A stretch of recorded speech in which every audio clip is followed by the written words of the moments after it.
Welcome to the Everything Actioncast, the official podcast of everythingaction.com.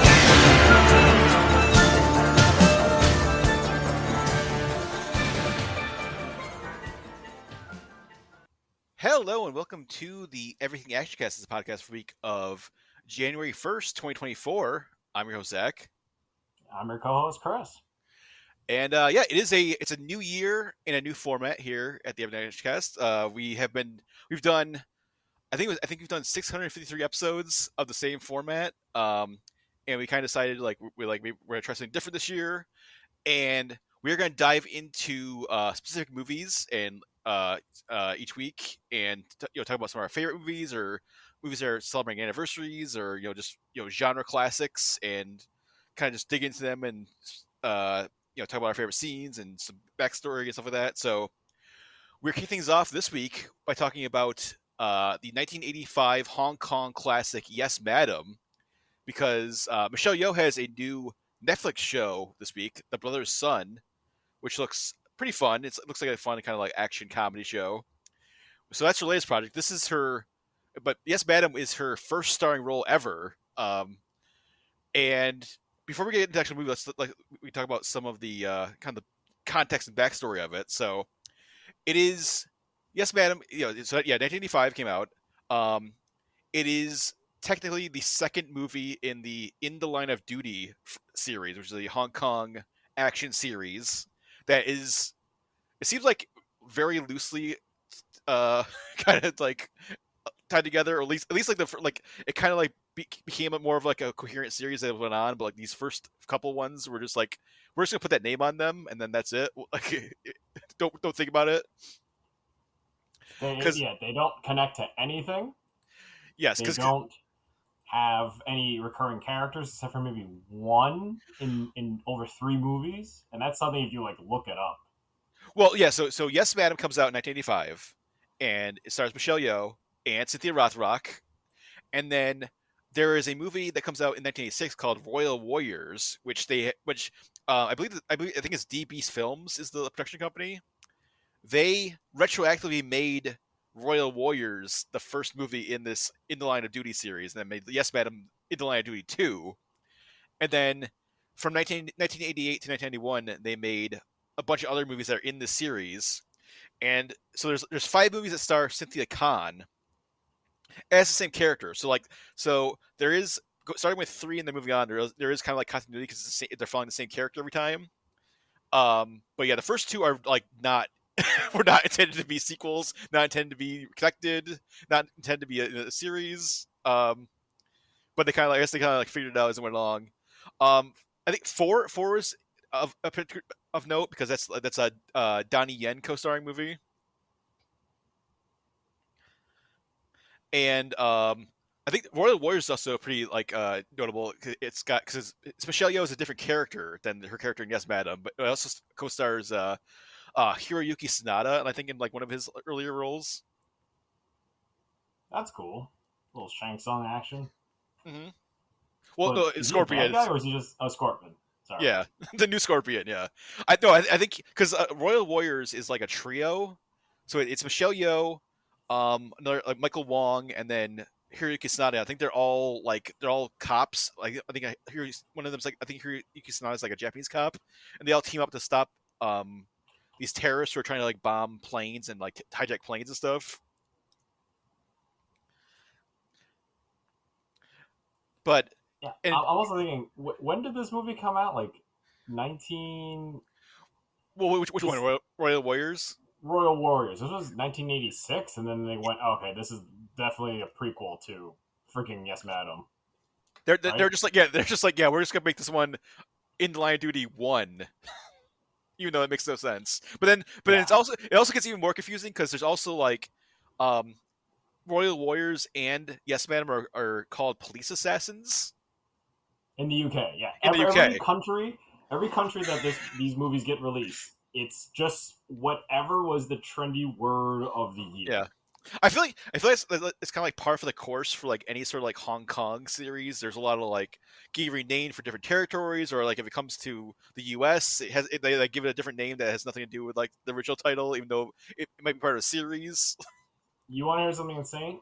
Imagine, like, I was a kid who enjoyed these movies, like renting them in Chinatown and Hmm. trying to like describe what title this is from like a Cantonese sounding name to just like the one employee that understood English, and then just describing to my parents like what happened when I saw this movie like months ago, Hmm. and then just saying, yeah, that Asian guy, and then that thing, like, and then if I saw it in the poorly translated fan made subtitle, it, like this was an insane time of lost movies I've watched and just forgotten. Not because like they're bad movies, just because there was no point. I was never gonna find the internet wasn't a thing for me yet. Like you had to just hope that you saw the actor's face on a shitty Xerox copy poster, Yeah. like in a rental store, and I'm like, that's the movie I think, and then find out after I rented it, wrong fucking movie.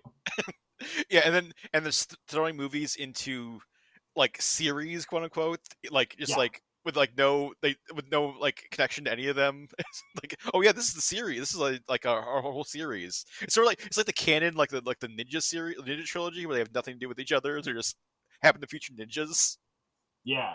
I mean, the first big one I think everyone kind of knows is when Jackie Chan did Operation Condor 2, Yes, which was actually Operation Condor 1, and Operation Condor 1 was 2, and sort of. I mean, that was vaguely connected. and then it was like Armor of God, but they made Armor of God like a subtitle of one of them for like Armor God was the first one, yeah. and then Operation Condor. Well, Then they the just re-releases they made Operation Condor 2 and then 1, and it's weird.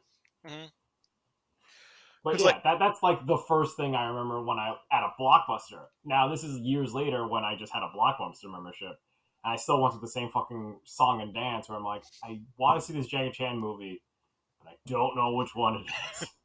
well, speaking of Jack Chan, like the only series that really like kind of like maintained continuity and like maintained the same characters is like Police Story.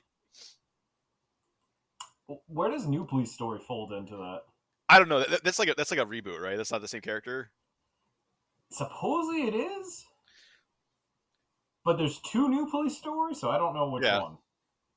I do like so. But which speaking of Police Story, like that came out the same year as Yes, Madam. So like the first Police Story came out in 1985 along with Yes, Madam. So that was like a huge year for like Hong Kong martial arts cop movies. And along with starting the In the Line of Duty series, or I guess like initiating that, it also started the Girls with Guns subgenre, which is became like a kind of a pretty big kind of Hong Kong trend, and also kind of like spilled into like anime. But it's basically it's a female protagonist or female protagonist involved in like shootouts and martial arts and stunts, and there was Yes Madam. Then there's also a bunch of other movies that in that genre, and then kind of like anime shows like Bubblegum Crisis, and I guess Wikipedia says even like Ghost in the Shell is like a Girls with Guns series, but I mean, any girl that is like not the typical brute that is martial artist and a gunfighter. yeah, That's what is the thing. That's the genre. I get why, because I watched a lot of Girls with Guns movies growing up, hmm and I did not know a random like you know 5'2" girl can't really handle like certain weapons because they would just be blown back by physics. hmm But I guess Michelle Yao can really pull off like pulling guns and stuff. But you notice later on in her career, not too many guns. hmm But yeah, let's talk about Michelle Yeoh and some of the other players before we dive into the actual plot of Yes, Madam. So yeah, so Michelle Yeoh, this was her like Yes, Madam was her starring role. She had appeared in she had very small roles in a couple other movies. She was mainly a model before Yes, Madam. She won Miss Malaysia in 1983. She was in like the Miss World 1983 pageant. Um, and then she was in at those pageants. She was in a Guy LaRoche watch commercial with none other than Jackie Chan in 1984, I believe.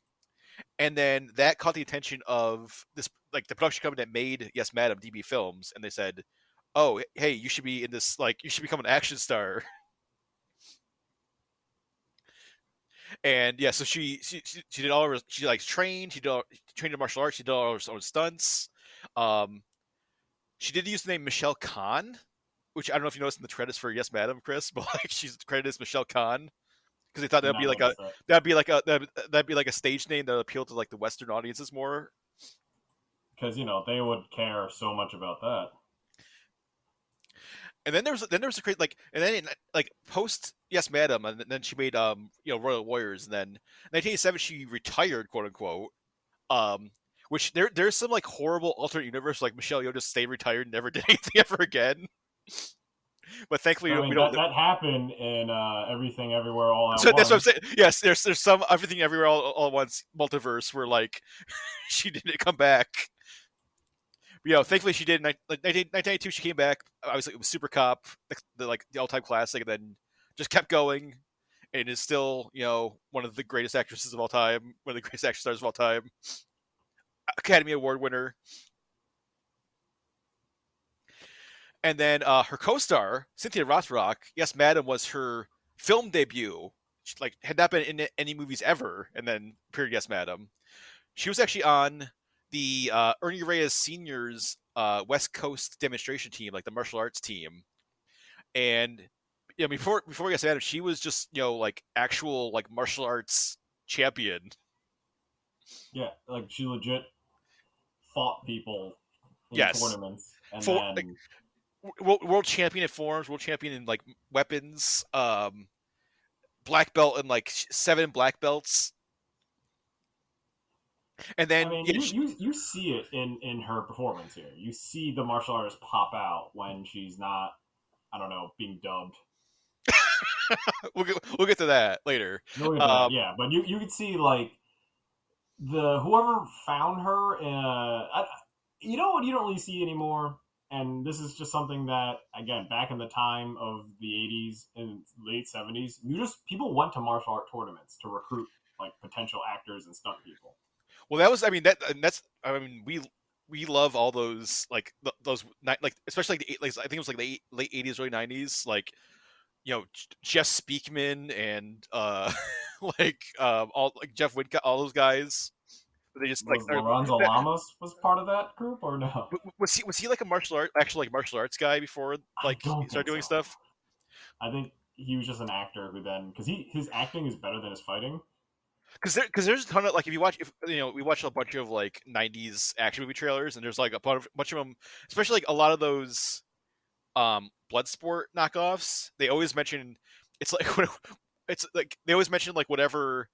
It's like Kickboxing champ. Yeah, 5-time boxing kickboxing champion. Like, yeah. They have as if it makes the movie difference when they actually recruit a kickboxer or mm, some sort of like international champion that the American audience at the time, like I don't know, like how they know unless they picked up like Black Belt magazine or whatever fighting underground material there was.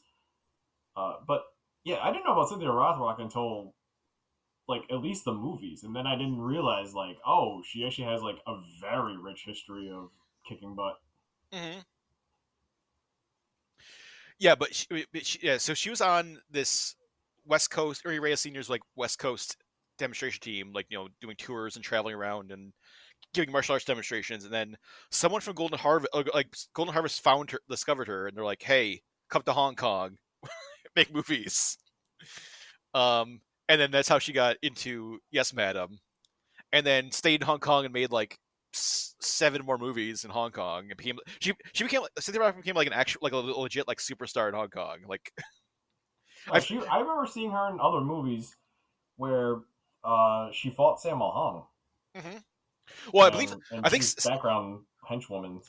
yeah, Sammo Hung produced Yes Madam. Makes sense. I mean, I think it was like Meals on Wheels or My Lucky Stars, where like they fight, like someone fights Cynthia Rothrock. I think it was My Lucky Stars. Mm-hmm.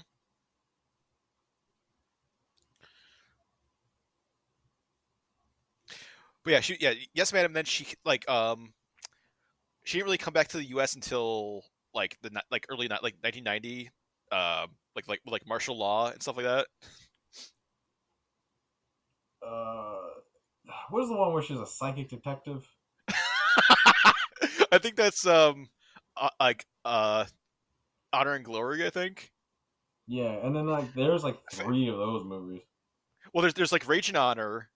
There's like the China O'Brien movies. There's the Fast Getaway movies with Corey Haim, and of course, Undefeatable. God. See, if you told me Cynthia Rothrock that was her first movie, I'd be like, wow, she's really good by then, but she earned her way up to that. Yeah. And then last person we'll talk about before we start jump into the actual movie is the director, Corey Yoon, who is like huge action choreographer, like legendary choreographer, huge, massive Hong Kong director. This like I don't think The Yes Man was his first movie, but one of his earlier movies, and then um like obviously did a bunch of Hong Kong action movies. Then actually the same year he did Yes Madam, he had No Retreat, No Surrender, one of our favorite movies, the John Claude Van Damme movie, come out the same year, 1985. And then it's pretty much he basically he kind of became pretty much like the go-to guy for Jet Li. He basically is like the action choreographer for like all of Jet Li's movies, especially like his like American movies like Romeo Must Die and The One and Cradle to the Grave and Lethal Weapon 4 and Expendables. And then he also did the co-directed the first Transporter movie. Like Louis Leterrier directed like the kind of like non-action stuff, and then Corey Yoon did all the fight scenes. And then Corey Yoon also apparently did the fights like the fight choreography or action choreography for the first X-Men movie. Whoa. Which is kind of odd. Which is kind of odd because I when you think of like the first X-Men movie, you don't really think of like, oh, those fight scenes were incredible. Like, yeah, you think, that was reasonable for what was going on. Yeah. Oh, he also did the Dead or Alive movie. He directed that movie. That's the last thing on IMDb I think he did. For full on directing. I think he's definitely still doing like fight choreography and like action choreography. But yeah, like that Dead or Alive movie. Oof. Let's not talk about that. That's another like conversation. That must have been like a just I'm done with Hollywood scenario. I'm not directing anything for Hollywood anymore. I'm just gonna like choreograph fight scenes.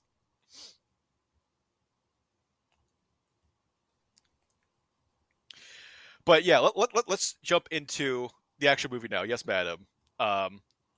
So Michelle Yeoh is playing Inspector Ang, and who is a Hong Kong cop, and then Cynthia Rothrock is playing Carrie Morris, a Scotland Yard British inspector. The most British American woman in Hong Kong. Yes. Well, I think there was a lot. I mean, this is still like I think like Britain UK, rule, but they ruled Hong Kong. The way so. they represent her in this is totally not British. Mm-hmm. Well, I guess it's we're talking about this broke my brain. Like this literally broke my brain when I watched when I first watched like the dub after seeing like a bunch of Cynthia Rothrock movies before seeing Yes Madam for the first time. Like I'm like, oh, I know what Cynthia Rothrock sounds like, and then like you hear the dub and it's like this British voice. I'm just like, what? Like it's like does not compute. So let me tell you my experience. That varies. I watched the original 85 Hong Kong, I guess, rip of it that has the really janky subtitles and no additional American or like English voiceover. I had a straight up Cantonese dub, which in the it's like a double dub because they pretty much like the subtitles aren't right. The Cantonese is better. Like there's certain words I can understand, so I was like, okay, like they kind of got the gist between that and the subtitle. But yeah, it goes on for a while. There's so much more dialogue in the original Cantonese version, where her character is talking a lot of shit to people. So, again, I my recommendation for seeing this movie is like stick to if you see one version, you have to see the other version, like at some point, just to see the alternate like cut and tone and presentation of Cynthia Rothrock being dubbed. Yeah, but that is just like, especially if you've seen a bunch of Cynthia Rothrock movies, that's just like when you hear that voice coming out of like her mouth and it's not her voice, it's this weird British voice. That is just like brain breaking. Like it's like cognitive dissonance. I'm just like, who, what, I this is not right. This is not right at all.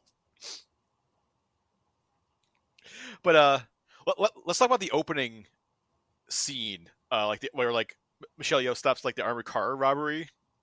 Wait. Did in your version? Did you not see the flasher part?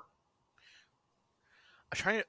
I watched a bunch of clips, but I watched the whole movie like maybe like a month or two ago, on Amazon. So when the movie begins, it was Michelle Yeoh in a bookstore. I don't remember that scene at all. That must have been. Was that in the dub version or What? like a Cantonese That's the version? original version. Okay, so I think they cut that out. Like they must have cut it out of the dub version then. Okay, because I was texting you about that, saying like, "Oh, okay, we'll watch this," and it's like a whimsical comedy. Because I think So I think in the I think version I think I watched, yeah. had Michelle Yeoh in a bookstore who was trying to bust a flasher. And then as she busts him, and then they're like saying, "All right, like I'll meet you back at the office." Then the armor car happens, like right after. It's like down the block. No, yeah. I think the version that was on Prime Video a couple like maybe like a month or two ago that is unfortunately not on there anymore. I mean, I think you can rent that version now, but it's not like streaming free on Prime Video. He's streaming in Tubi. You Yeah, can watch this version on Tubi. and there was like a really nice looking. I don't think it's you can't. It's not like in our region. It's not like a whatever region we're in for DVDs. But there's like a UK release, like a Blu-ray 1080p, like really nice looking version of it that came out. Um, which is like the dub version. I think that might be the version that Amazon had or still has. If you you can rent it. But yeah, that dub version starts with just like the armored car. Like it's like armored car guys show up and start trying to rob the armored car, and then Michelle Yeoh shows up. Nope. So Like I said, once I realized there was two distinct versions in tone, I'm like, okay, I gotta explain some context. Because, like, mhm. did you get the part also after that where there's flowers for her? I think so because that sets up that she's like gonna go meet the British guy. Okay. So, yeah, like, there's more context. It's not just like the one bus. Like, she did two buses in one day. That's why they're Mhm. like, yeah, you're so great. But yeah, the thing about the armored car sequence is like I wanted to bring it up. Like I wanted to ask you like, is there like a more because that's sort of like the big like Michelle Yeoh like introduction as like an action star like a is there like a better do you think of like a better like intro just like this person is a badass or this person is going to be like a badass in that scene? Okay. So, in the original Cantonese, no. Just because the beginning is her slamming a book on some dude's dick.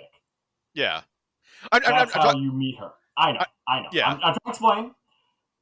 Then, if you see the American, it's pretty good, but you have no context that she's a cop yet. hmm I'm She just I'm, just looks. I'm just saying for like a Yeah, pure like I'm just saying like for like a pure like action like like sense. yeah. I mean, in that action sequence, yes, it's cool to watch her like uh take down basically these thieves that had no goddamn plan.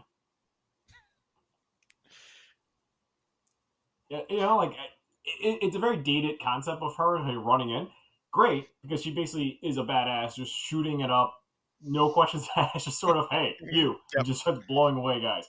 I wrote down in my notes that this is Dirty Harry. Like it was like a Hong Kong take of like a Dirty Harry character.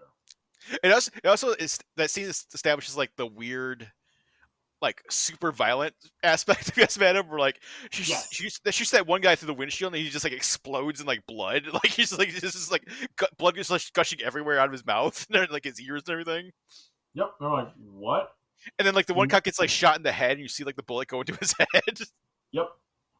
Again, I watched these movies as a kid, and I was like, yeah, I'm used to some level of violence now. But again, in context, like, okay, so that's so jarring. Like, without the context that she's a cop, and then this is her, like, not even patrolling. That explains why she's there before anyone else. Mm-hmm. And just like, not, she doesn't have her badge on. It's just like, she just shows up in like her, like, casual hanging out clothes. She has such gelled back hair, and like she has like puffy clothes. You look like she's coming back from the mall more than she's a detective. Yeah. So yeah, like I said, like in the Chinese one, it's just like this is just what '80s cops look like. This is the Miami Vice of Hong Kong. But did she even say police in that sequence?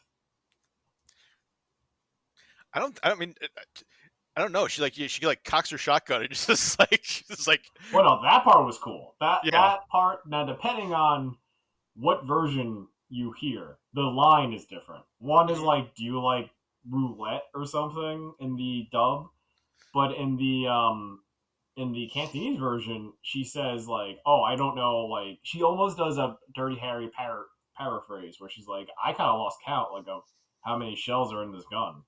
Do you want to take that risk?" Like, it's that. It's the same Dirty Harry. Did I shoot 5 or 6? And then she also like uses that shotgun to, like totally flip over the armored truck, all the guys just like crawl out of it, and then that's when she's like cocks a shotgun and just like arrests them all. Wait. Isn't there a version where like she blows away the guy's hand? I don't like. So in the version I saw is just this is gonna be like this is gonna be the entire thing, this whole episode. But the version I saw is she gets the shotgun, she shoots like the armored truck's like tire out, and then it flips over, and then all the guys climb out, and I don't remember if she shot the guy's hand off or not, but like there's definitely like she like holds it all on them, and then like they all give up basically, or like. Nah, man. I think she shoots his hand. You're forgetting very key details. Well, you literally saw it like 10 minutes before we started watching this, so I know, but it's like that's kind of important. Because that to me was more badass. Like you get but without the context, it's just a cop. It's just like, who's this psycho with a shotgun? This vigilante. Yeah, I mean, essentially, this was movies are gonna be about, like the true nature of this movie. But yeah, I mean, good opening. Especially, I didn't know that was her first movie. That kind of changes, like, really trying to show the strong point of her. Yeah. But she's the good cop? I get in the context of like Lethal Weapon, I feel like she's the Riggs. Yes. And then Cynthia Rothrock is more like the Murtaugh. Yes, I agree on that one. She's more content. She's doing more things by the books and being polite. And Michelle Yeoh is more like like let the if I need to let like the rules slip a little bit to like catch somebody, I'll do it, and also I'll murder people if I need to, like go crazy if I need to. But yeah, but after those the one or two opening scenes, there we get basically into the main plot where there is this British guy who turns out I believe he's like an Interpol agent is what we find out, and but he's also like casually like, or like he and Michelle Yeoh like are in like a like casual like romantic relationship, or like whenever he's in town they like meet up or something. Okay, so in my version, he's an accountant. Yeah, well, I think he's like a forensic accountant, like he's like a Interpol, okay. some sort of like he's an accountant, but like he's like like a criminal accountant, like he's like that's his like he's like getting like the like evidence of this like Mr. Tien, who's the main bad guy, like his getting all like the financial information about his like criminal I don't know enterprises. if he was a corrupt guy or a good guy because it's very vague in the Cantonese version. I think he's supposed to be like outwardly he's supposed to like look like a um a normal like a honest businessman, but then secretly he's a you know corrupt like crime boss, like doing all sorts of shady stuff. Is he? Yeah, Okay. and that's what this British guy that Michelle Yeoh is kind of seeing is like he has a microfilm that basically has all the evidence about what Mr. Tin is doing, but then I guess Mr. Tin like he some I forget how he finds out about the guy, but the British guy, but he sends his main like assassin after him. But then Well, but then see, that's what I mean. That so in the version I saw, the Cantonese version, it's explained that the money that they offered wasn't enough, and that's why they killed him, not knowing he had the microfilm like hidden somewhere. oh yeah yeah, it was a I think it was like it's supposed to be like a sting or something where they were gonna like try to like Terrible sting because no one yeah knew about it. yeah See what I mean? Like very like in the version I watched, it makes more sense where he's a corrupt accountant.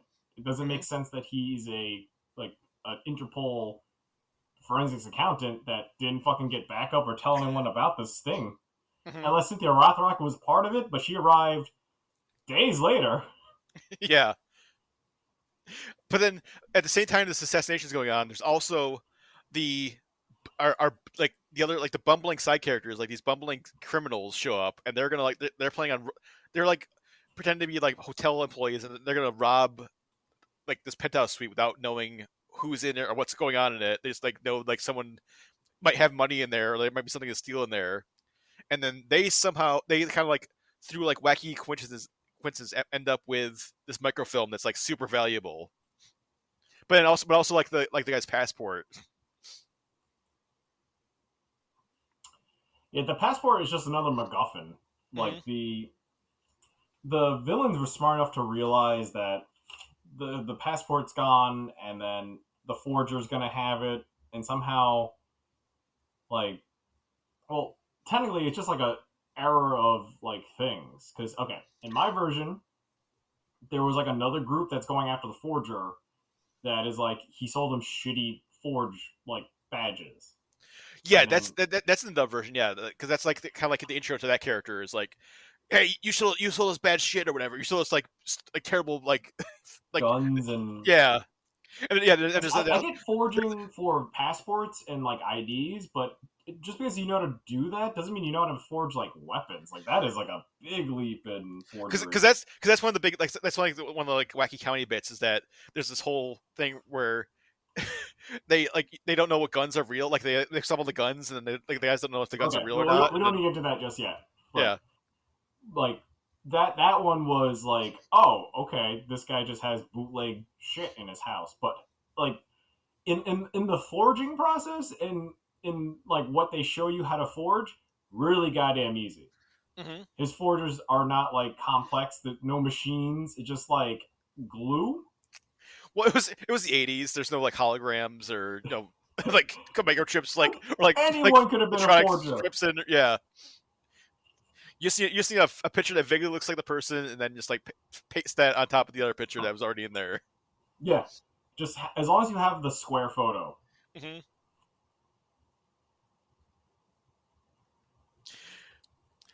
Yeah, but these two bumbling criminals sell this passport to uh this their forger friend, and then he sells it to another guy, and then Michelle Yeoh and the police track him to the airport. He's trying to leave the country with it, and then there's another whole crazy action sequence with like guys, tons of people getting thrown through like glass windows. There's so much glass getting broken in this movie, like so many windows getting shattered, so many people like falling on glass structures, like Yeah, it was a staple back then. yeah, Jackie Chan did it in Police that was Story, and they're like, "We're gonna make that be in every movie." That was the bullet time of the early '80s, just glass shattering.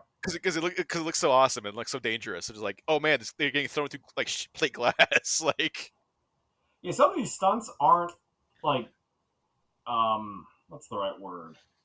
Safe. Safe is a good one, but some of these stunts are legit. Let's just terrorize the stunt team into thinking of ways to not die.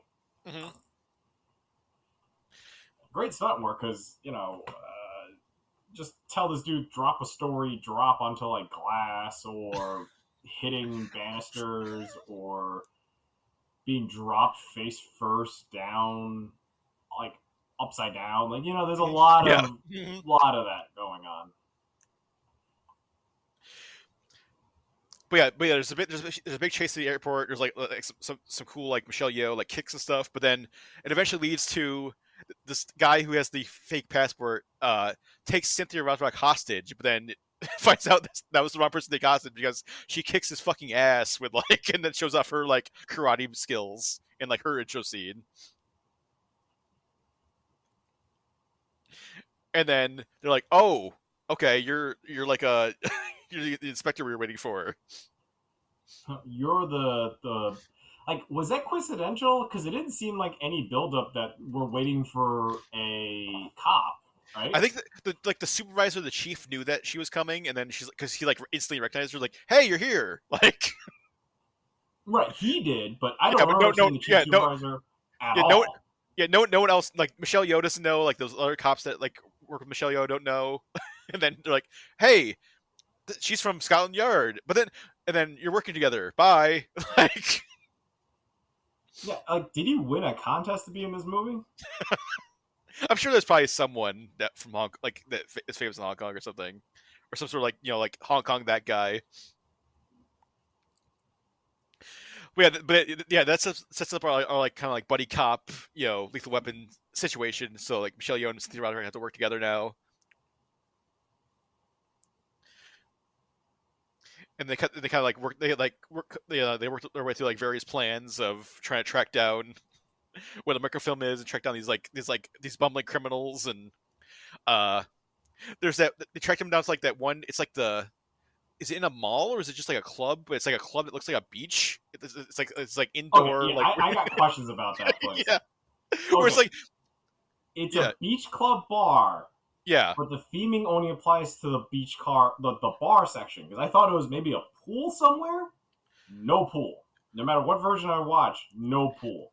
And I believe it has carpet. Like it just has carpet. It's like tan colored, so like make it look like sand. Yes. And then there's umbrellas and like picnic tables, and then people are wearing swimsuits. Yes. But so I thought, who the fuck goes to this? It's Hong Kong. Like it's not like they don't have beaches. It's an island. It's surrounded by beaches. Who wants to like go to a bar themed after a beach on an island bar? Like it makes no sense, right? And you have to go there in your clothes and change, or do you wear your swimsuit there? Like so okay. So you're noticing that, right? And then later on, you realize they live on top of that bar. Mm-hmm. And their apartment is themed after the bar. Like the color scheme applies to the room upstairs or all the apartments. I have no goddamn idea. It's a pretty cushy apartment for like these like bumbling low level criminals. You think they would live in some slum because like 70% of Hong Kong is like very crowded and on top of each other, and like like there really isn't a luxury place unless you have money. Like if you look at the Forger's place, it's just like 3 rooms, but they're all like compartmentalized and like they're sliding room wall. Like it's very tiny for one person. Yeah. These are 2 people sharing a beach theme apartment building. Like, what do they work there? Like what? I thought I missed something because even I did explain to you that the Chinese version has more context and trying to explain something. They chose not to explain that in any version. Because even when they're like trying to like barricade the room just in case the killer, whoever's like after them, they have a lot of nice shit in that apartment. And I'm like, what is going on? Like they're not bumbling if they're doing well, but why are they only doing well, but the Forger's not? Like what's going on? Yeah. Because they have a fish tank, they have a nice couch, they have like all this like a piano, like So their apartment makes no sense to them, and I can't figure out if if they freeload in that space. Are they the kitchen staff? Because they get a random phone call for food orders. Hmm. Did you see that scene? Did you I remember think so. that Yeah. scene? Yeah. Mm. So, like, I thought maybe they were the chefs or the cooks or something, but no idea. But one last note before we leave the beach club bar. So, in the scene where Michelle Yeoh is there and with Cynthia Rothrock, and they're looking around, and then the hitman shows up. Yeah. He like this is a bystander dude who's just like in the crowd, which the main villain, well, not the main villain, but the henchman, main hitman henchman, right hand man. He just grabs someone and throws him against the display, and that ends the scene. Yep. Mm. Yep. Michelle Yeoh and the other cop don't give a shit about anyone really. Like, they where this guy ends up in the display is nowhere near them. Right? Like, it's sort of just like a cut break, and they Hmm. just needed something to end the scene on a big note, and it's not great because it's just like this random dude's like, huh, and he gets thrown into a hot dog display, and then the scene just cuts to like the other guys upstairs. They just asked like the stunt team, like, "Hey, who wants to get thrown into a hot dog machine?" Yeah, essentially, that's why I was like, all right, let's just how do we end this scene? It doesn't make Mhm. sense. Like, maybe it's just like the guy can't they can't explain how to cut off the power. He can't pull out a gun because not everyone has guns. That's a very important detail about this movie. Not everyone has guns. Yes. And I don't know. He didn't have backup, so like he can't get away. Just throw a bystander in this display case, and then just everyone just stare, and then Mhm. just everyone leave. Yep. But yeah, where do you want to go from there? Well, so I guess so I think so. Mr. Tien, I think eventually, like he figures like because the forger guy like kind of like he gets arrested and he tells kind of like says like, oh, these two guys are my like the guy that sold me like the passport, and then they try to then like Michelle Yeoh and Cynthia Rothrock like are like, oh, we have that like Oh, we try to arrest Mr. wait, Tien, wait. and he's like, No, wait. Before okay, we don't get to that part. So the random dude who was sold the passport, who shows back for revenge, like yep. very dedicated for revenge. Hmm. Like, no weapon, no jacket, just revenge. Yeah. Like, he escaped in an airport. No, wait, no, he got caught in the airport. He escaped Yep. a prison. He escaped a prison carrier, which was planned. So I thought that was pretty clever. That was like the one smart thing in the movie that I was like, all right, I give the movie credit. It sounded too easy, but the guy went on a Cape Fear revenge plan to the forger. Hmm. I kind of like the forger fight. That was kind of fun. Just all the shit in that place, and then the weird ways he's getting around things.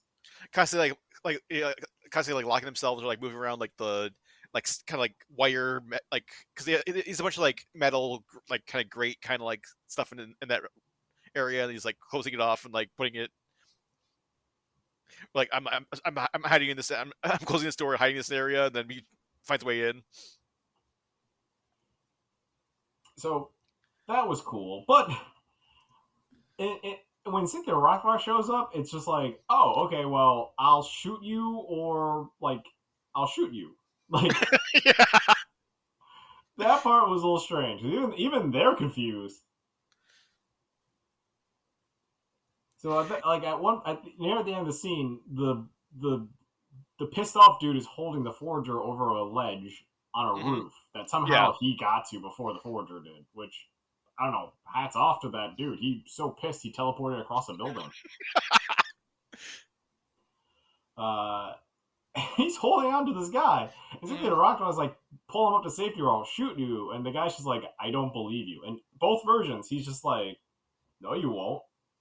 That's not a threat. Cynthia Rothrock's just like, oh yeah? So I don't know what they're teaching her in Scotland Yard. Well, I mean, Cops barely have guns. I don't know yeah, they wouldn't. why. Yeah, they wouldn't have. Like, maybe she's so excited to have a gun that she's just like, "Oh man, I'm gonna use this." This is awesome. I'm not allowed to have these where I'm from. Yeah. Maybe she really is like the British Dirty Harry.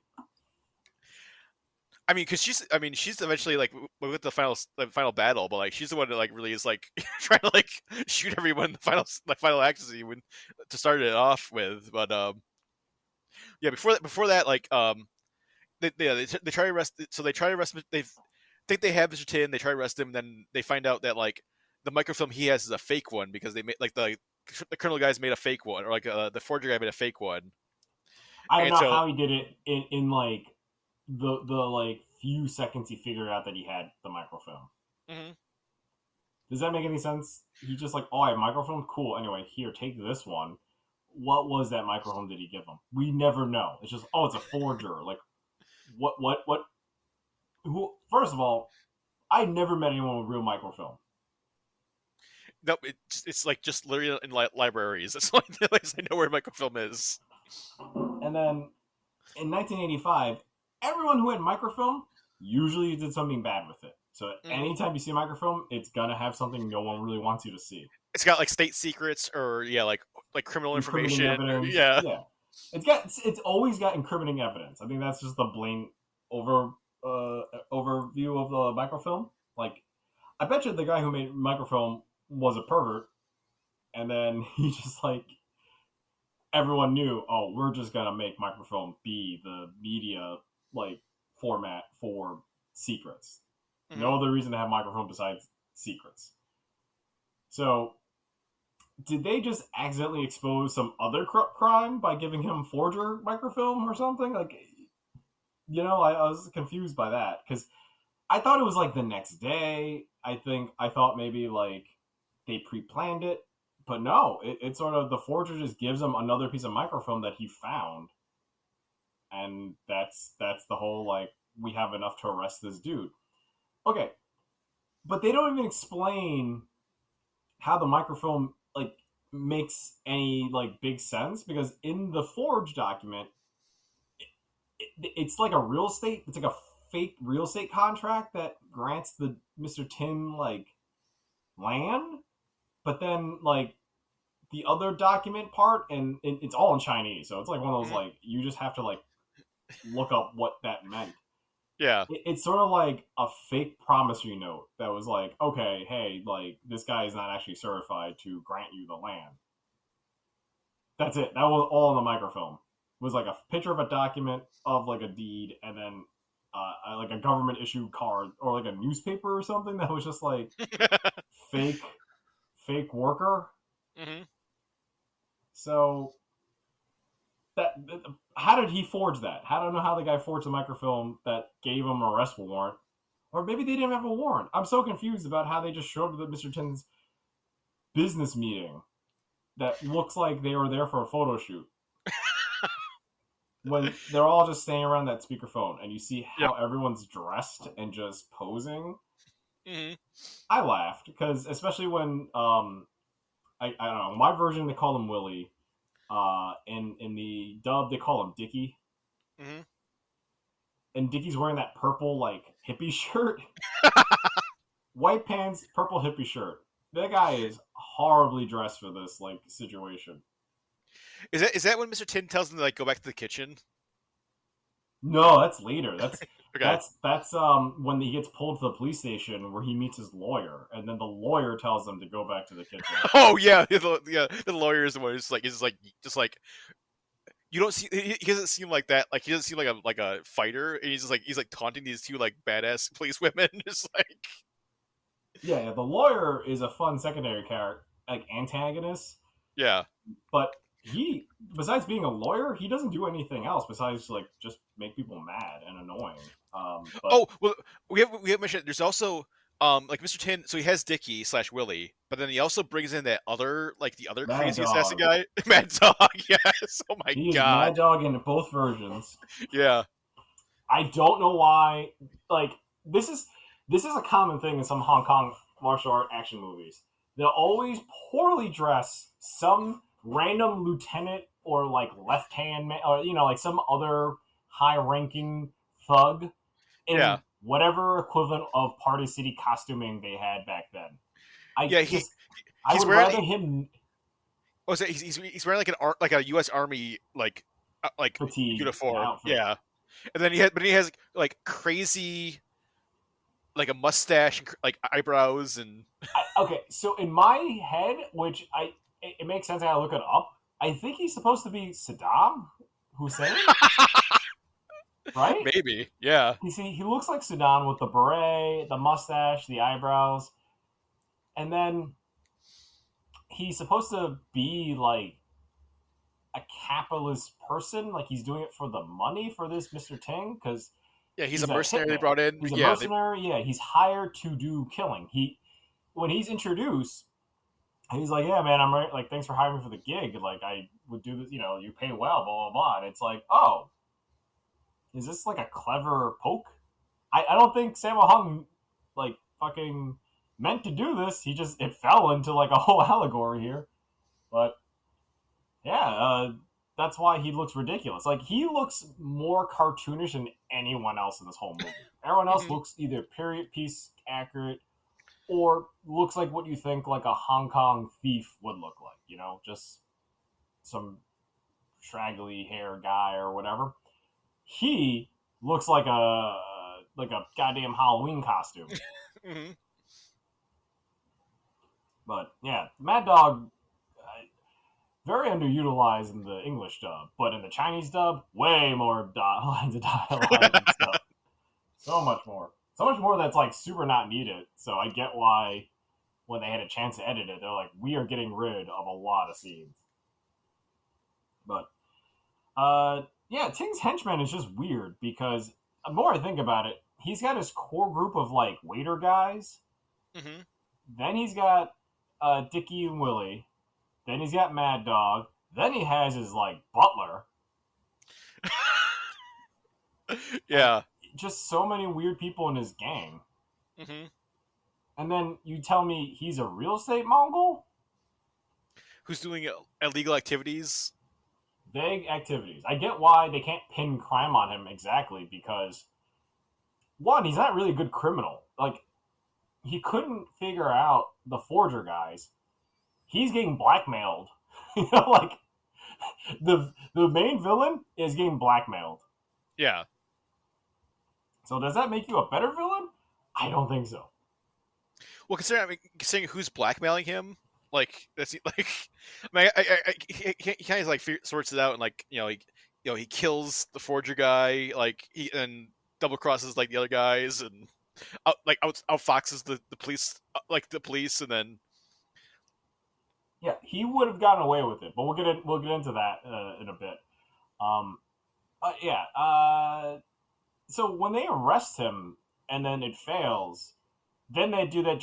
They do like any '80s action movie where it's like we want you're off the case, yep, off the case. The chief inspector guy, I bought you plane tickets. yeah, hmm I was like blown away by that. I was like, what? go on I get vacation, like like I know it's like we're forcing you on vacation now. It's like no, this is termination usually for a lot for like calling in a raid and all that. So when she quits, I was like, no, take the vacation, but you can still do detective work. You don't have to quit. well, they can't be cops for what they're gonna do. They're gonna when they go to like to take him out. I mean, they're already breaking the law when they're beating up this. Okay, in my version, the guy with the glasses, the thief Hmm guy. Yeah. Did you? Okay, I gotta check. Did you catch where he's taking a bath?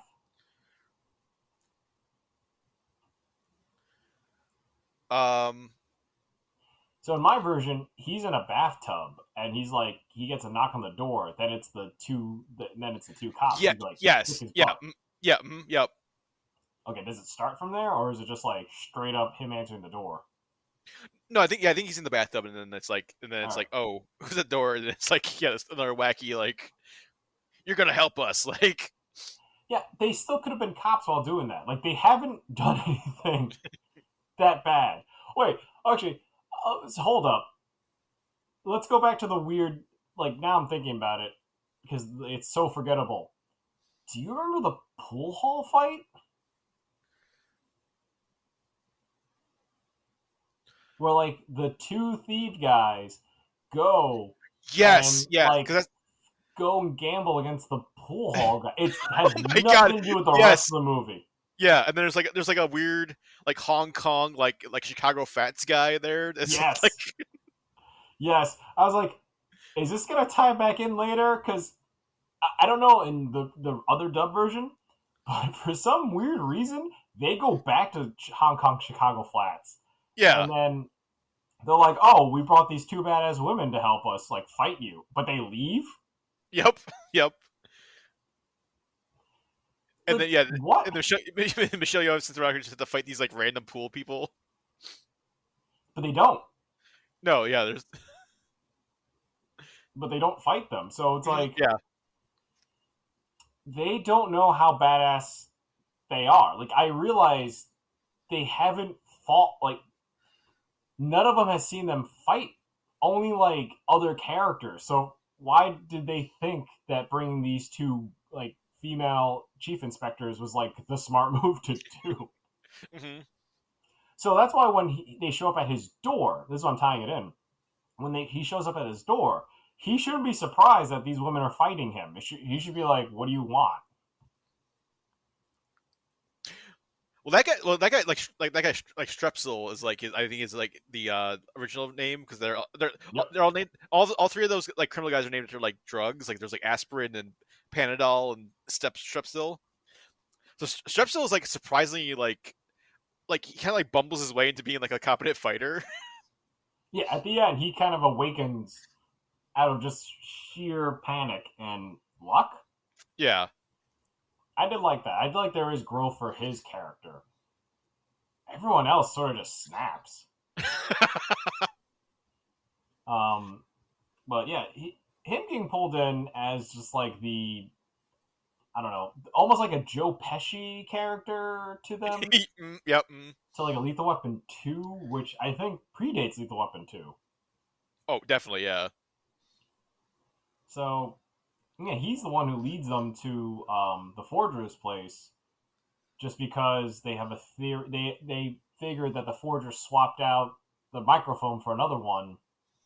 Meanwhile, Willie is just beating the crap out of the forger, and I mean that guy looks great in that, like, I don't know, Asian suit. Like, why is he not wearing that? He has so many outfit changes during this movie. There were the one Mad Dog wears the same outfit for the whole movie, but Yeah. Willie gets like multiple wardrobe changes. Every scene he's in a different like costume, yeah. Mm-hmm. Well, Michelle Yeoh and Cynthia Rothrock have a bunch of like awesome like outfits too. They have like they go through like they're like 80 like these like peak like mid 80s like they're in like you know like kind of like was it like not jumpsuits but workout clothes and like puffy like designer I forgot, new wave fashion. mm-hmm. But I did write in my note saying that a lot of the clothes in the 80s were very iconic for being bold and flashy, right? Mm-hmm. Or straight up terrible and weird. Like, there's no middle ground in the 80s Yes. fashion. Mm-hmm. Because if you were just like, oh, I just wore long skirts, you're like, okay, what's the gimmick? It's like, no, it's just long and like wool. You're like, ew, gross. But I like laughed when I saw the banana jumpsuit that Cynthia Rothrock wears when, like, early in the movie. It's a one scene where she's interrogating the passport guy. And okay, maybe you didn't see this in the dub, but in the original version, she beats him up in a jail cell to get like a confession, but leads to nothing. Yeah, and but it's like a weirdly like large like room and they just like shut the lights off and then Cynthia Rothrock shows up. Yeah. It's a weird like cartoon dungeon office that This is how we do it in Scotland Yard. like what? What is going on? I had to remind myself, like, yeah, she's supposed to be British, and I was like, what? And then her attire is what inspired like almost the same move sets from April O'Neil and Teenage Mutant Turtles Shredder's Revenge. Yeah. It's the banana jumpsuit. Like it looks almost the same. It's the same like puffiness, and then the fact that Cynthia Rothrock like moveset is in Shredder's Revenge is a cool nod. So it's like, oh, like the creators definitely took note of like some of the action sequences. But thank God they only took that part, because the rest of the movie and what they do next is like a whole like bag of hammers that like drops hard. So yeah, let's go back to like the Forger and Willie again. Were you surprised when the Forger was shot? Yeah. Because he seemed like a pretty even though they were kind of like bumbling side characters, it seemed like they're like gonna be like you didn't expect like any of them like get like killed or anything, and then it's like, oh, okay. His death sequence is like so long drawn out, but it's poignant. It's like he knew he couldn't win. He might as well like do one last like annoying thing to the villain. I enjoyed that. The actor that played him is actually like a not a huge name director, but he's been in a lot of things since then. Like his resume is pretty good. Well, yeah, it's Sue Hark. I mean, he did like knockoff, double team, like a bunch of stuff. Like he's been like fight choreographer, director for like a ton of stuff. Mm-hmm. So like watch him be this like Forger guy, and then now he's just like, yeah, like I'm looking at his IMDb, and from this one role he was in, his producer role just is huge. Like it was nonstop every year, like 3 movies or more. Like anything with Jet Li, almost anything with like China Fat, just pop. Anything actiony, he was just involved in. Well, he was definitely part of like that Hong Kong invasion of like with like John Woo and like a bunch of other like guys that came over. Like they were definitely like, selling trailers based on his name, like Hong Kong director Sue Hark directs Knockoff. Yeah.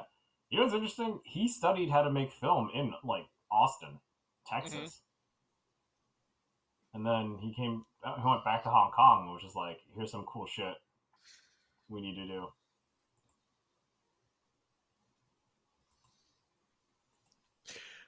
But yeah, let's get to the final battle.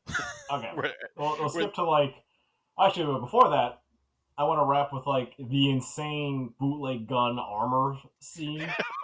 Yep. The one where like first of all, like the nerd guy tries to strangle Cynthia Rothrock. They let him for a few seconds. I was like, whoa, I did not expect him to get that close, because she's just like, I'll let him freak out for a little bit. And he's been through a lot. Yeah, he deserves a strangle. Then he runs up and just starts arming himself. But I remember going like, does he know these are all mostly fake guns? Like it comes in, I know it plays in a later part at the end, but the armor scene did seem pretty cool to see a guy load up, I don't know, 9 revolvers. And then it's ruined as soon as he starts that moped. Like as soon as he like turns it on and drives off, I was like, damn it. I mean, it's a cool moment. He like gets mad. He's like kind of, seeking revenge, and he is he knows where Mr. Tien lives. I don't think he knew that before. Well, maybe he did. His partner did. But he just drives off in his moped. Which then, leads to the big showdown, which again, in the Cantonese version, it is very drawn out between before the fight begins of the guy with glasses, whatever his name is. In the dub, I think he's called the Professor for some reason. Yeah. Um, he does a long like Looney Tunes dialogue skit of like, hey, like you want this, give me my friend, and then it's like, okay, we'll give you a friend, give you the film, and then there's a thing where I'm not sure if you saw it in the dub, but he threatens to burn the film, and then Mr. Cheng's like, yeah, that's good too, like do that. Yeah, because he has like a tin of like motor oil or whatever. He's like something flammable. Well, no, that's after he swallows the thing.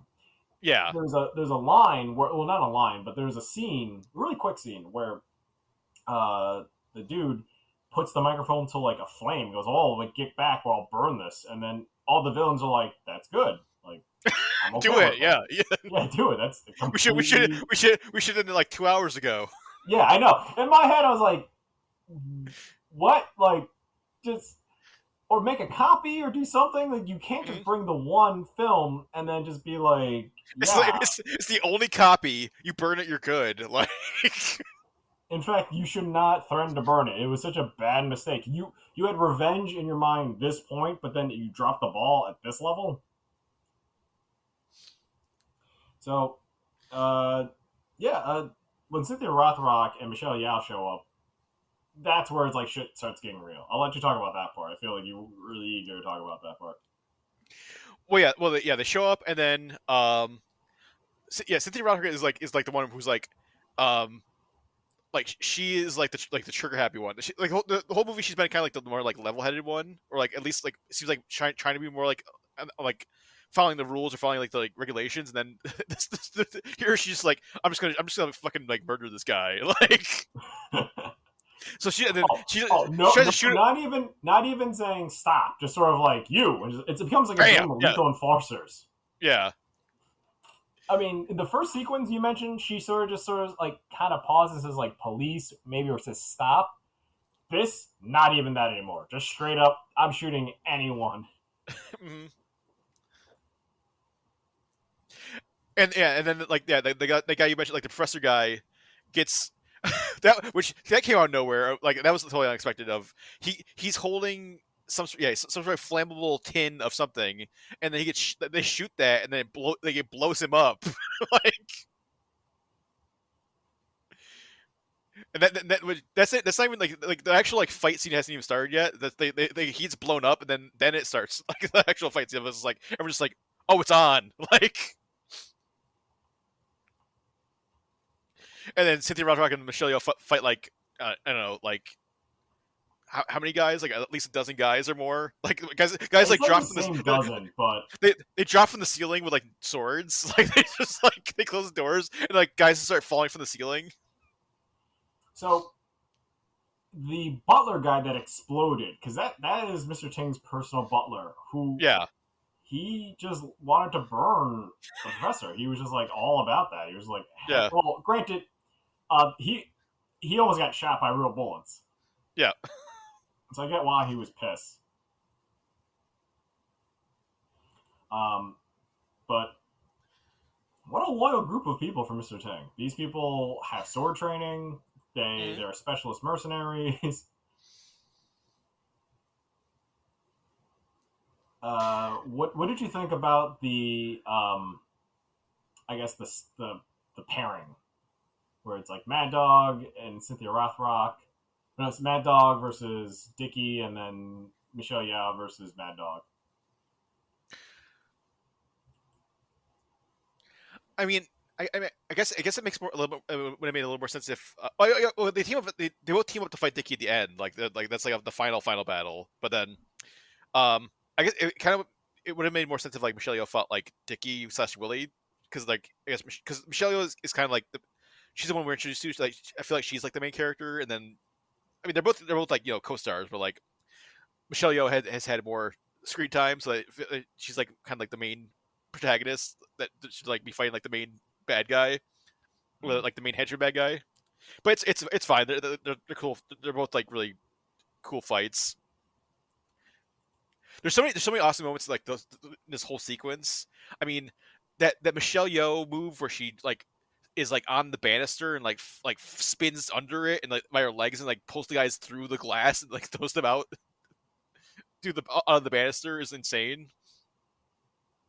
Yeah, that part looked very cool. Like it holds up to even today, just because you don't see people try that move. And then, granted, it's safety glass and how they film it, but it still looks badass to see someone do like a backwards flip, crash, it's almost like a Spider-Man move. Yeah, and then Cynthia Rothrock earlier in that fight does she gets like she takes that umbrella and turns it into like a bow staff, but then she kind of like pole vaults herself onto a wall and it's like doing a split on a wall, Yeah, and that then part it's was like cool. and then it's like and also and then like pole vaults onto like the second level and then she does like a glass like throws a guy through a glass or like smashes through glass. They both get they both get to smash through like that like banisters like glass like a barrier thing in the final fight.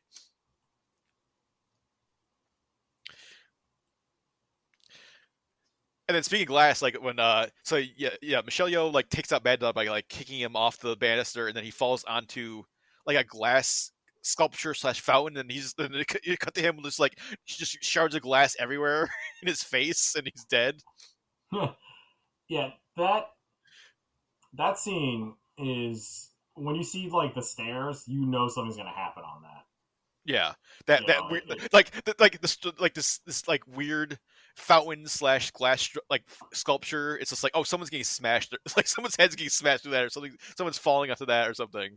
mm-hmm. And It's so of course they impractical do. just to own, and Yeah. it would be a fantastic set piece. It's just that, like, I wish Mad Dog didn't look like a goddamn cartoon. Mm, It'd be more. It would be a better impact if the who they fought wasn't like dressed like that. yeah. But you'll see that a lot of Hong Kong movies in the 80s and 90s. Like, just they made the villain look ridiculous.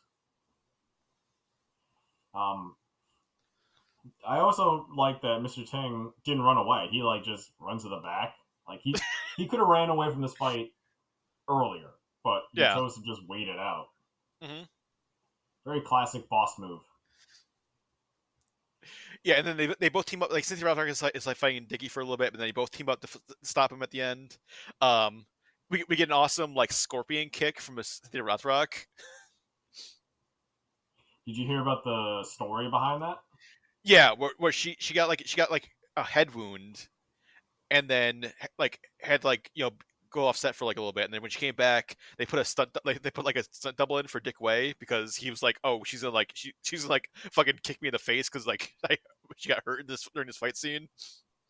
And the thing is, Cynthia Rothrock did not like confirm or deny that. It's just like a thing. Yeah. You figure by now she would say something, or maybe she has, but it's just not well known. Wikipedia has not been updated about that. Mm-hmm. Yeah, it also took apparently like an entire month to film that entire like that last sequence, like the last fight scene. I just felt the glass they had to clean. Probably. It probably took like an entire day just to clean up the glass and like reset everything.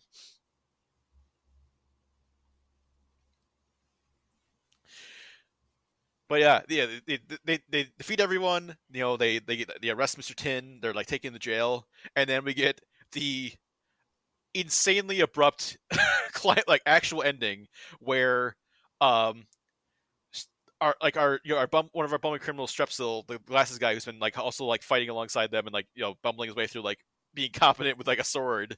Um, he didn't know that like the forger like Panadol was dead, and then his like buddy tells him like, oh yeah, he's dead. Like he got killed by like Mr. Tin's guys, and then he's just like, what? And then he grabs a gun and shoots Mr. Tin, and that's the end of the movie. Like he shoots Mr. Whoa. Tin. And, So, one last thing to elaborate about that, because then, so the other guy was like, "Oh, like there's no God. Like, what kind of world is yeah, this?" yeah, And Mr. Tin was just like, "Oh, like there's a heaven and a hell. Like you go to hell and I go to heaven. Like, because I'm rich. I'm a businessman. Like, yeah, I know. Like, what the hell? Where is that coming out of?" Yeah. Then the freak out shootout. yeah. And it's such a hard cut. It's just like as soon as Mr. Tin gets shot, it's just like cut the credits. It's like We have Well, it's like not no, even he gets shot in the head or anything. He just keeps getting shot, and then it's just like yeah, like, and we don't even. I don't even think we see like a reaction from like Michelle Yeoh or like Cynthia Rothrock. It's just like cut and he died. That's it.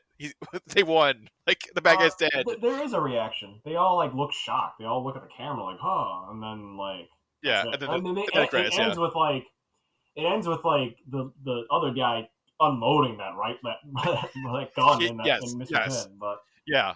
it's jarring. Uh, and then in the original Cantonese version, the first thing after the scene is just thanking the sponsors of the movie.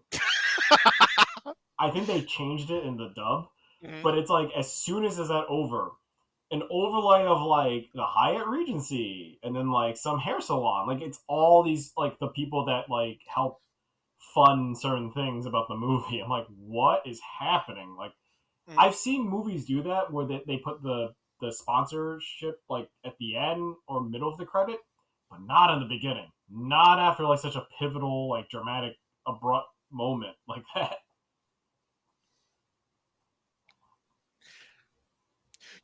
I guess maybe like it hadn't been. Well, I guess I mean Jackie Chan made a bunch of movies before this. Like I was kind of surprised there weren't any like blooper, like outtakes or like bloopers we usually get from like. I guess that was mainly just a Jackie Chan thing.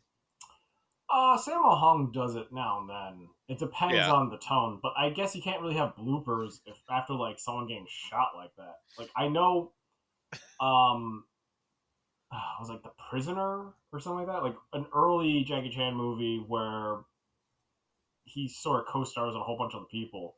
He dies Mhm. in that one, but Yeah. uh, like no bloopers. Almost the same ending, kind of, where like this guy shoots the main villain like totally legally, like not justified. He's gonna go to super jail for it, and then like it ends, and then it's just like the credits.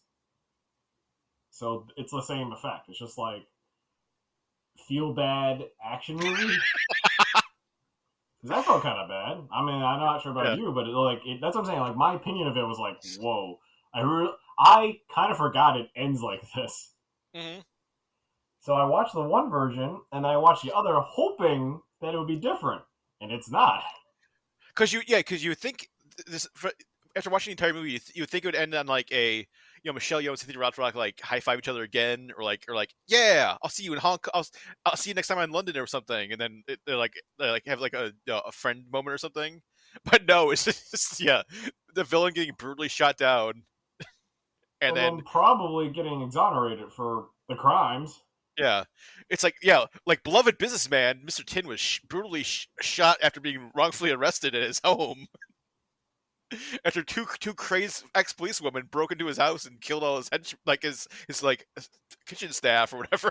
Like Technically, she started it with like the gun, yeah. and almost anyone that can prove him elsewise is dead. Hmm. Well, I mean, okay, so there's this part where they really like I was suspicious of why they had this long like walkout scene where the cops show up and they try to bring everyone into like the car, and the guy's laughing. He's laughing from his foyer all the way down to his like Yep. Hmm. yeah, all the way down to the like I don't know, the street level. And like his henchman crew is like following behind. I was like, that's awkward for this dude to keep laughing for like I don't know 2 minutes straight. Because there's no because the evidence like the microfilm actually did get destroyed during the fight scene, so like there's no evidence like against him now. Yeah, he got away with it. Yeah. So yeah, so then becomes the whole meaning of the movie is like it's a no madam movie, really, and then no line of duty. In fact, they walked away from the line of duty Yeah, they halfway weren't in the through. line. Yeah, they weren't in the line of duty for like they're like, hey, we quit. Like we're like we're doing this on our own. So that's why I'm Well, I kind guess of confused by all that. maybe that's when because maybe that's when they went from in line of duty and it turned into police assassins, That makes more sense. or That they makes more became sense. or they became the Ultra Force, which was like the the European title, Ultra Force 1. Okay, but then they made it like a In the Line of Duty 1, which I think is just another movie that some other Yeah, company decided to call themselves because they don't like it's not recognized as any part of the In the Line of Duty franchise. It's like one movie I saw like online as I was getting ready to do this. yeah. Was showing me like another Michelle Yeoh movie, and I was like, "Is this even her?" I couldn't tell. It was so grainy and like double bootlegged. Well, that's what we talked about at the beginning of the beginning of the show. Like, yeah, Royal Warriors is No, it wasn't technically. even Royal Warriors. It looked worse than that. Oh, okay. Then yeah, I don't know that one is then because Michelle Yeoh's only in is technically only in two of these In the Line of Duty movies. So Yeah, yeah. So I was gonna say, I watched a clip of something that had no context, and I was like, someone made Police Assassins 1. Someone like if you look up that movie, and then mhm. that's like probably a totally different movie. Well, I think that's Royal Warriors. I think Royal Warriors is Police Assassins, and yes, Madam is Police Assassins 2. Or but in the UK on DVD it's Police Assassins. When it was on VHS it was Police Assassins 2. Oh my When it came on god. DVD it was Police Assassins. But then it's also apparently called Ultra Force. None of the titles make sense. Yes, No. madam sort of makes sense because and they say yes, they say madam a lot in the Cantonese version to Cynthia Rothrock or Michelle Yeoh when they approach because Yeah. it's the polite like Hmm. saying greetings. But after that, the movie makes no sense to the title. And then I also love there is like there's an unofficial sequel, but it's like there's like In the Line of Duty 4, which came out in 1989. And then there's like three movies after that, or four movies after that, and then in 1996 there's Yes Madam 5, but it's not even the fifth one. But it's like an unofficial. Oh yeah, there's like you remember like all those other Yes Madam movies. Did you This is the see? fifth one. In one version, they're like somehow this movie earned the Super Cop moniker. It's like it's I'm part sure of the Super Cop films. I was like, no, it's not. it's Super Cop 4. It's Police Story 4, Super Cop 2, 3. Like I always in the forget line. Super Cop and Police Story are like totally different movies, Yeah. right? Well, Police Super Cop is Police Story 3.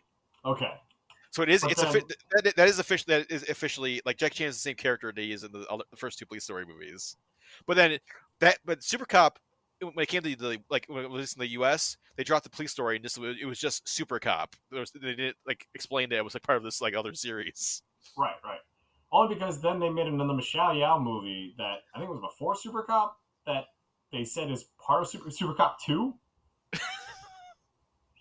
In the line of duty, Super Cop, Police Story 5, like Police Assassins. They just throw every like Hong Every Kong action series. combination, yeah. Yeah. Yes, Madam Super Cop 5. Hmm. A police story.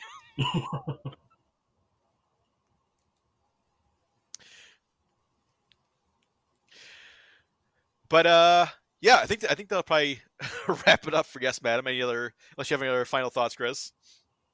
uh, yeah, Yes, Madam's still worth watching, even though plot Oh, holes a bunch yeah, are told. it's definitely around like even just for the action, like the action sequences are awesome, like classic Hong Kong '80s action. That final fight scene is just insane. Like even if you just watch that on YouTube, like that is just like some awesome like the stuff that's going on in that scene or like some of the moves and some of like the sequences are crazy. But I mean, the whole movie is definitely worth watching. Just like yeah, to see like Michelle Yeoh's like this is like what's put her on the map, and then what put Cynthia Rothrock on the map. And if you're just a fan of like this kind of like Hong Kong police story kind of action, it's definitely worth checking out. It's definitely like a downer movie at the end. It becomes a totally different action vibe, I'll tell you that. Yeah. Hmm. Yeah, there's no Jackie Chan theme song to like and outtakes to like lift you up afterwards. It's like sit with it, sit with the inadequacies of the Hong Kong police system. Yeah, that's really a mouthful as a title, but that's the most accurate title. In the line of duty, the inadequacies of the Hong Kong police system, the systemic failures.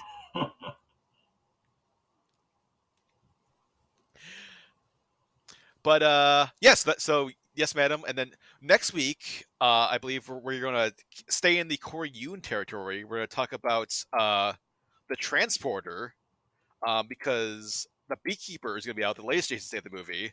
So we're going to jump back to. I mean, the transporter. Like, would you like the movie that probably put him on the map as far as like being like a lead action star? Yeah. I mean, everyone remembers him from Lock, Stock, and Two Smoking Barrels because Yeah, I think increased. He started moving up and closer up in the poster. Yeah, because this is definitely one where it's like, oh, this is Jason Statham, not just the guy from those Guy Ritchie movies. But yeah, we'll get into all that next week. We'll talk about how it was inspired by BMW commercials and all the other stuff that's going on in that movie. And if you want more from us, head over to everythingaction.com. We've got all of our usual features and news and trailers, all sorts of other stuff up there. So for Chris, I'm Zach, and we will see you next week. For more Everything Action, head to www.everythingaction.com. You can also follow us on Twitter @EVAction, on Facebook by searching for Everything Action, and follow us on Instagram @everything.action. You can also subscribe and get more episodes on Stitcher, Apple Podcasts, and Spotify.